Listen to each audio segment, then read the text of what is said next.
start with a quick revision of chapter number 1, chemical reactions and equations.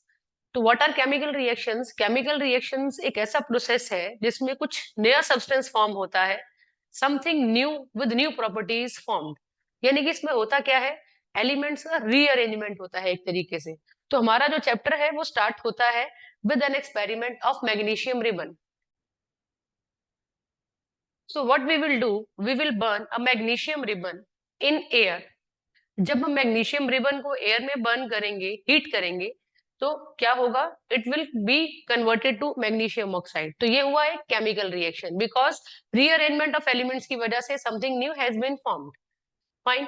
यहाँ पे दो बातें ध्यान रखनी है. नंबर वन, कि जब हम मैग्नीशियम रिबन को बर्न करेंगे तो हम उसको पहले रब करेंगे सैंड पेपर से. Why we are rubbing it with the sandpaper? क्योंकि मैग्नीशियम रिबन के ऊपर एक लेयर होती है मैग्नीशियम ऑक्साइड की जो उसको बर्न नहीं होने देगी. तो उस लेयर को पहले रिमूव करेंगे, then we will burn it in the air और in the oxygen and we will get magnesium oxide. और ये जो मैग्नीशियम ऑक्साइड होगा that will be in the form of a white powder. Fine. और दूसरी बात जो हम ध्यान रखेंगे, ये मैं इसीलिए बता रही हूँ क्योंकि ये एग्जाम्स में ये question as a case study आ जाते हैं. सेकंड चीज क्या है कि जब हम मैग्नीशियम रिबन को बर्न करेंगे तो we will keep it away from our eyes. क्योंकि अवे फ्रॉम अवर आईज, क्योंकि ये आईज के लिए जो धुआं निकलता है that will be very harmful to the eyes. और भी एक बात ध्यान रखेंगे कि जब भी दो चीजें कंबाइन होती हैं, whenever two elements combine to form a compound, तो ये जो एलिमेंट्स होते हैं इस साइड पे एलएचएस पे लेफ्ट हैंड साइड पे, इनको हम कहते हैं reactants. Because we are studying about chemical equations also, तो इनको रिएक्टेंट्स कहते हैं. और फाइनली जो आरएचएस में राइट हैंड साइड पे जो हमें मिलता है that we obtain, that is known as product, और इसको हम कहते हैं product. Now let us move forward. जब भी कोई केमिकल रिएक्शन होता है हमें कैसे पता कि कोई केमिकल रिएक्शन हुआ है? That means what are the characteristics of a chemical reaction. तो एज पर योर चैप्टर हम लोग पढ़ते हैं there are 1 2 3 4 5, so there are 5 characteristics of a chemical reaction. जब भी कोई केमिकल रिएक्शन होता है तो उसके ये लक्षण हैं, उसके ये कैरेक्टरिस्टिक्स हैं. Number 1, evolution of gas. That means जब भी रिएक्शन होगा, some chemical reaction is characterised by the evolution of gas, यानी कि उसमें कुछ ना कुछ गैस इवॉल्व होगा. फाइन. जैसे अगर हम डाइल्यूट सल्फ्यूरिक एसिड के अंदर जिंक ग्रेन्यूल्स को डालेंगे तो अपने आप ऑटोमेटिकली बबल्स फॉर्म होने शुरू हो जाएंगे हाइड्रोजन गैस के. इसका मतलब क्या है? इसका मतलब ये है कि some chemical reaction has been occurred. ठीक है, इसका मतलब है कि केमिकल रिएक्शन हुआ है. तो this is the first characteristics of the chemical reaction. The second characteristics is the change in the colour. तो या फिर ये भी हो सकता है कि जब कोई केमिकल रिएक्शन हो तो कलर में चेंज हो. उस पर्टिकुलर जो तुमने सब्सटेंस लिया है, the substance that you have taken, there can be a change in the colour of that substance. ठीक है. Then third indication is change in temperature. हो सकता है कि उसका टेम्परेचर इंक्रीज हो जाए, हो सकता है वो अपने आप बॉइल करना शुरू हो जाए, गर्म हो जाए. तो चेंज इन टेम्परेचर भी एक इंडिकेशन है. It is also a characteristics for the chemical reaction. The third one is change in the state. State means कि हो सकता है कि वो लिक्विड से सॉलिड में, सॉलिड से गैसियस स्टेट में कन्वर्ट हो जाए, तो चेंज इन स्टेट भी एक कैरेक्टरिस्टिक है. Then the last one is formation of precipitate. Do you know what is a precipitate? कुछ भी जब insoluble compound, insoluble substance form होता है किसी केमिकल रिएक्शन में, उसको हम पर्सिपिटेट कहते हैं. पर्सिपिटेट को हम इस तरीके से रिलेट कर सकते हैं कि जैसे हम लोग जब मक्खन निकालते हैं तो लस्सी नीचे रह जाती है और मक्खन ऊपर तैरना शुरू हो जाता है, यानी कि वो जो मक्खन है that is insoluble between the solvent. तो वो जो इनसॉल्युबल चीज है उसको हम पर्सिपिटेट कहते हैं. तो अगर हम इसको सम अप करें तो किसी भी केमिकल रिएक्शन के कैरेक्टरिस्टिक्स क्या है? ये सब भी हो सकते हैं, इनमें से कोई दो भी हो सकते हैं, कोई एक भी हो सकता है. तो केमिकल रिएक्शन के कैरेक्टरिस्टिक्स क्या है? या तो there will be evolution of gas. Fine. और there will be change in colour, or there will be change in temperature, or there will be a change in the state of the matter, or the substance. और last में हो गया क्या? the formation of a precipitate. तो ये सारे characteristics हैं जिससे हम पता कर सकते हैं कि chemical reaction has occurred. Now let us move on to the very important topic of the chapter, that is balancing of the chemical equations. To balance a chemical equation, अगर हम किसी chemical equation को balance करना चाहते हैं, it is a very important part of the chapter, कि अगर हम किसी chemically पेपर में आता ही आता है इसमें से क्वेश्चन, कि अगर हम किसी chemical equation को बैलेंस करना चाहते हैं या हम एक chemical equation लिखना चाहते हैं, तो हमें कौन कौन से स्टेप्स को फॉलो करना होता है। First point is right the word equation. सबसे पहले हम क्या करेंगे, हम वर्ड इक्वेशन लिखेंगे। जैसे हमारे पास एक क्वेश्चन है कि write a balance equation for methane burns in oxygen to form carbon dioxide and water. तो मतलब जब मीथेन, देखो मैंने इसको वर्ड इक्वेशन में फॉर्म किया, methane burning in oxygen to give carbon dioxide and water. तो जब हम मीथेन को ऑक्सीजन में बर्न करते हैं, हमें मिलता है कार्बन डाइऑक्साइड और वाटर। हमने इस स्टेटमेंट को पहले वर्ड इक्वेशन में फॉर्म कर लिया, यानी कि first step has been covered. अब हमने क्या करना है, अब इसके सिंबल्स लिखने हैं। To write the symbols, methane is CH4, ठीक है। नाउ ऑक्सीजन इज O2 और carbon dioxide CO2 and water is H2O, ठीक है। अब ये बन जाती है केमिकल इक्वेशन, ठीक है, सिंबल्स के साथ। Now we will check count the number of atoms on reactant and product side. तो अब हमने यहाँ पे और यहाँ पे एटम्स को काउंट करना है। जैसे यहाँ पे अभी एटम्स है कौन कौन से, C है, देन H है और एक O है। तो रिएक्टेंट साइड पे हम क्या देख रहे हैं, CHO। यहाँ पे C कितने हैं, 1, और यहाँ पे C कितने हैं, अगेन 1। यहाँ पे H is 4 and here H is 2। Here H is sorry O is 2 और यहाँ पे O कितना है, दैट इज 3। तो इसका मतलब क्या है कि जितने एटम्स इस साइड पे हैं उतने ही एटम्स उस साइड पे नहीं है। जैसे यहाँ पे C तो सेम है, लेकिन जो H है, यहाँ पे H का नंबर है 4 और वहां पे H सिर्फ 2 है। That means this equation is unbalanced. We need to balance this equation. तो इसको बैलेंस करने के लिए अब C को तो कुछ करने की जरूरत नहीं है। Let us look at H and O। पहले हम लेते हैं O को। O यहाँ पे 2 है और वहां पे है 3। तो क्या करना पड़ेगा, हम यहाँ पे लिख देते, हम यहाँ पे नीचे कोई भी नंबर ऐड नहीं कर सकते हैं। हम जब बैलेंसिंग करते हैं तो इस जगह पे सामने ही कोई नंबर ऐड कर सकते हैं। तो मैंने यहाँ पे लिख दिया है 2। यहाँ पे 2 लिखने से क्या हुआ, 2 2 एंड 2 2 4, दैट मीन्स यहाँ पर जो O है दैट हैज बिकम 4। तो product side sorry reactant side पे ऑक्सीजन 4 हो गया, जबकि यहाँ पे कितना था, दैट वाज 2, दैट वाज 3। तो हम क्या करेंगे, हम यहाँ पर भी 2 लिख देते हैं। फाइन।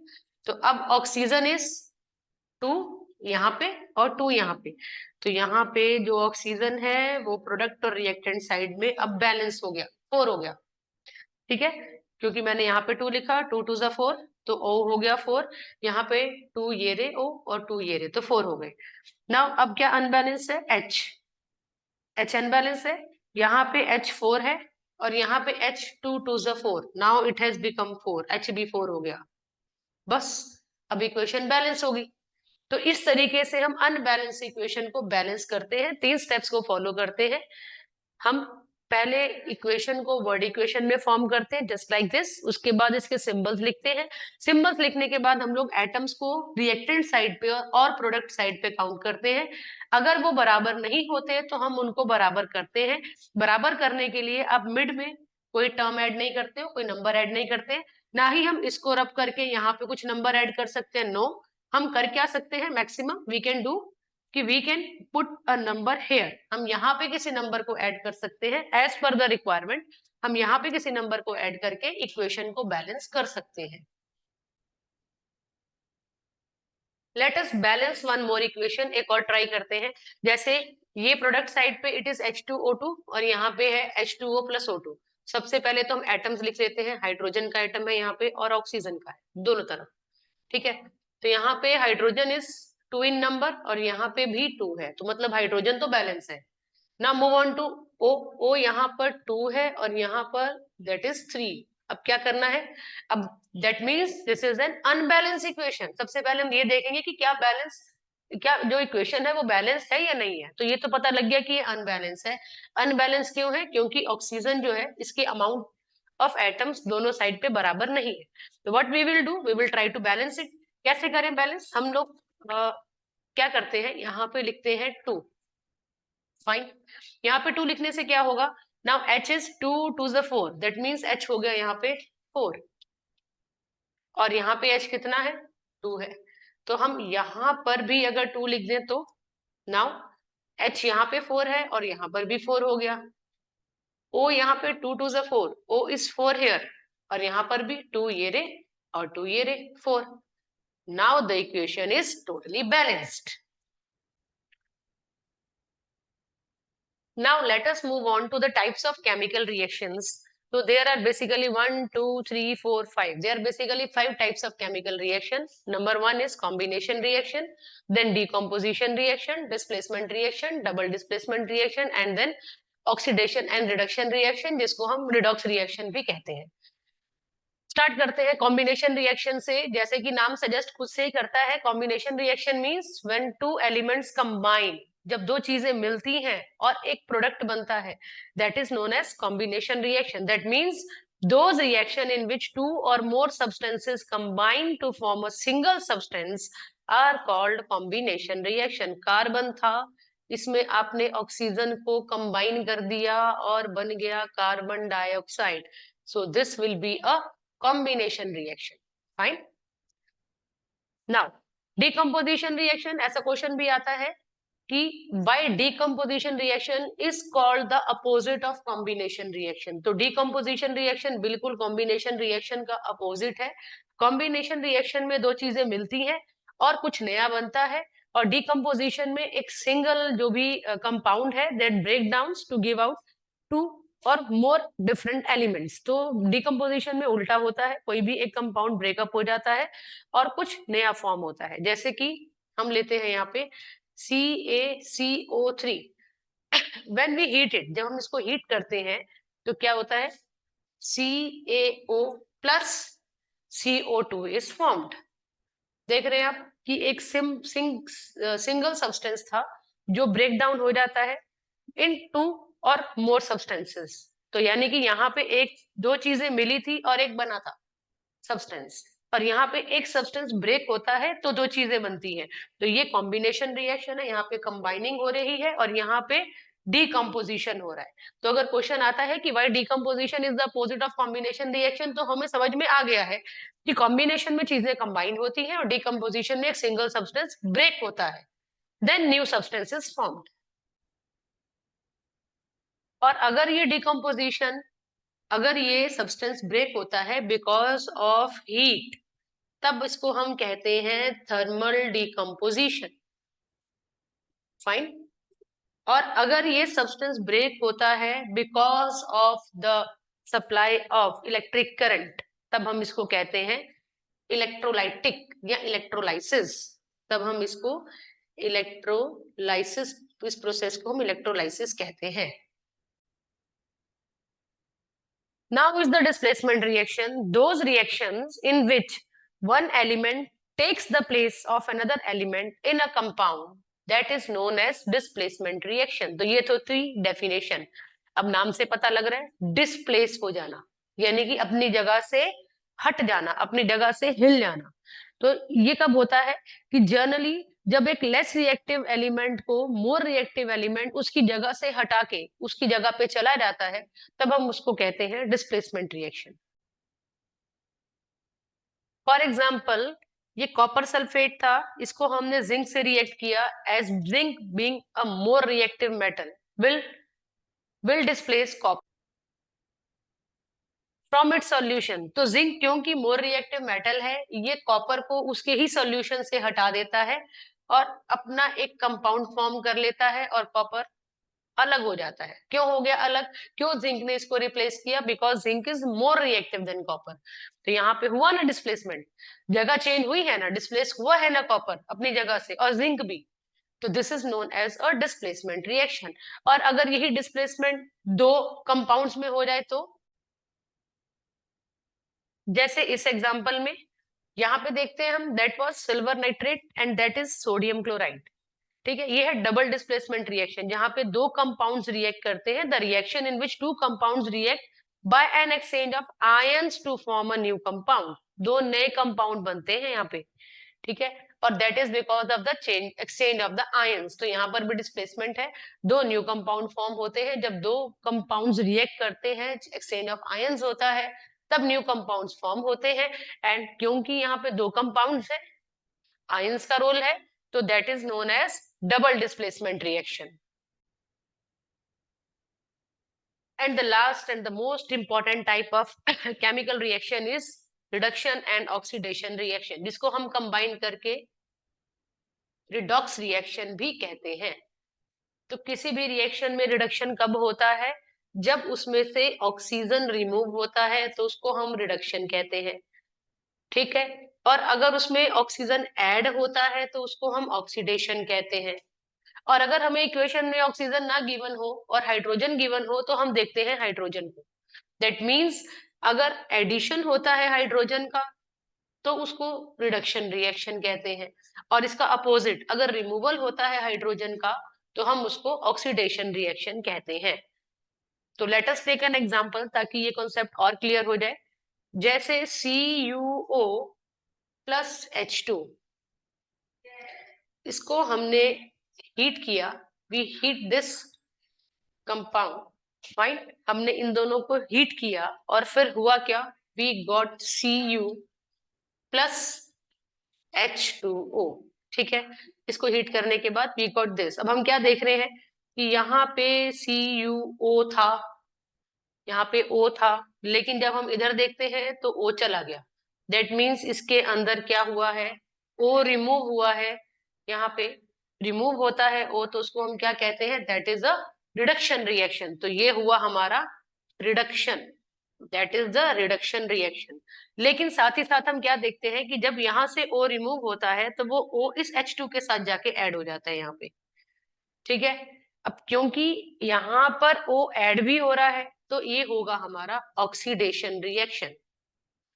ठीक है, तो ये हो गया, सेम इक्वेशन है, सेम एक्सपेरिमेंट है, सेम एक्टिविटी है, रिडक्शन भी हो रहा है और ऑक्सीडेशन भी हो रहा है, ऑक्सीजन रिमूव भी हो रहा है और ऑक्सीजन ऐड भी हो रहा है। ऐसा क्यों?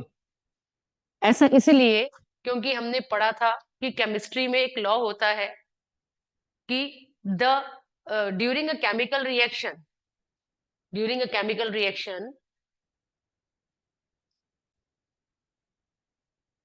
Energy can neither be created nor be destroyed, है ना।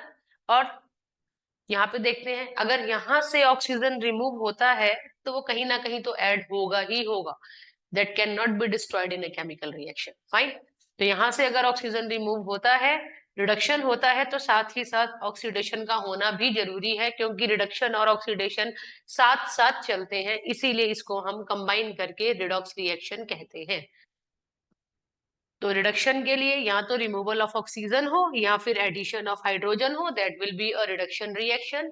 नहीं तो फिर if there is the addition of oxygen या फिर रिमूवल ऑफ हाइड्रोजन हो तो उसको हम ऑक्सीडेशन रिएक्शन कहते हैं। एक एग्जांपल हम हाइड्रोजन का भी ले लेते हैं, क्योंकि हमने ऑक्सीजन तो पढ़ लिया। देखते हैं इस रिएक्शन के अंदर यहाँ पे हाइड्रोजन था जो कि अब रिमूव हो गया। जब हाइड्रोजन रिमूव होता है that is the oxidation reaction.